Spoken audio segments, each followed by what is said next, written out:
How would you differentiate an overhead reaching exercise for the purpose of anterior rib cage expansion, manubrium, versus upper posterior rib cage expansion, T2 to T4?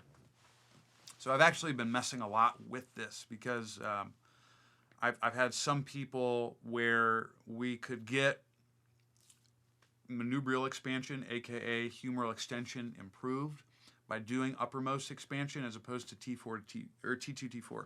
So the short answer is, in order for me to fully go overhead, I'm going to need expansion anteriorly and posteriorly. So you could get some anterior expansion in the manubrium by going overhead.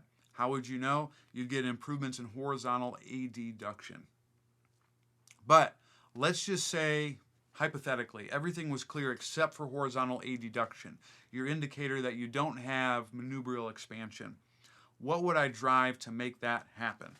What I've been using a lot more with pretty darn good success is driving humeral extension.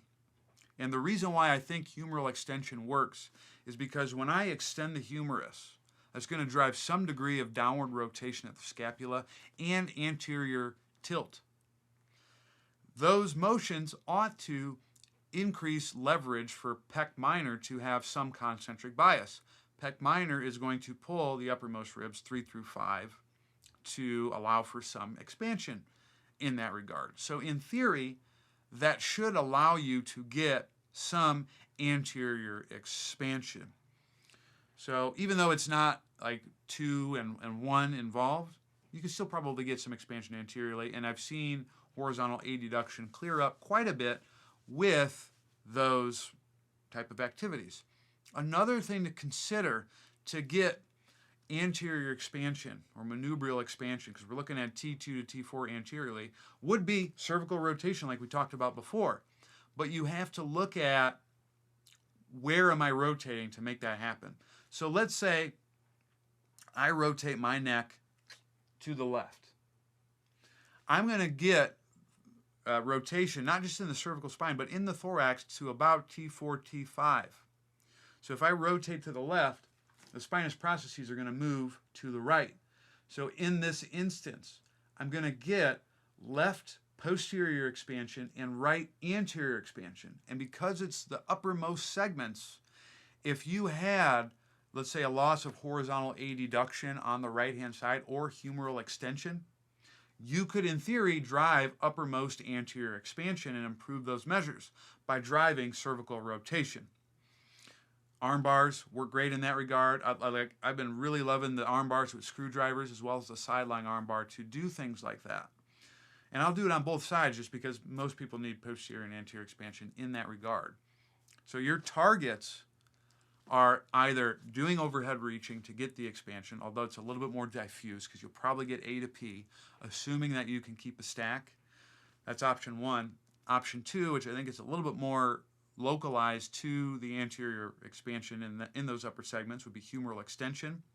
And then number three would be driving cervical rotation contralaterally. That should drive some anterior expansion in those segments. So it's not, the tough thing with this is it's not clear cut and dry in terms of like, okay, if this, then it's only going to expand here. It doesn't work that way.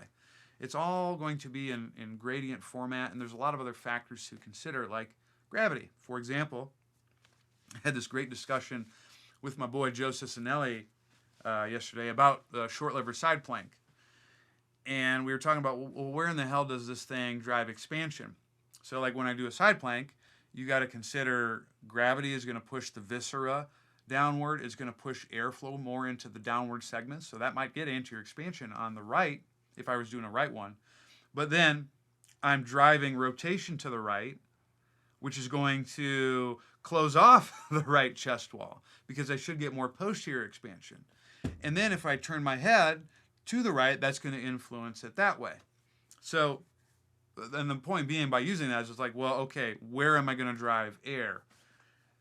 It's probably all of those areas, but you can bias things based on some of the information that I've just discussed in that regard. So can you improve uppermost expansion in the anterior thorax with an overhead action? Absolutely. You're still getting air there to go overhead. Can you improve it with humeral extension? Sure. Can you improve it just by stacking? Held to the yes. What I would say probably increases your probability the most, go overhead, drive humeral extension, drive rotation, and you should be in the anterior expansion nation.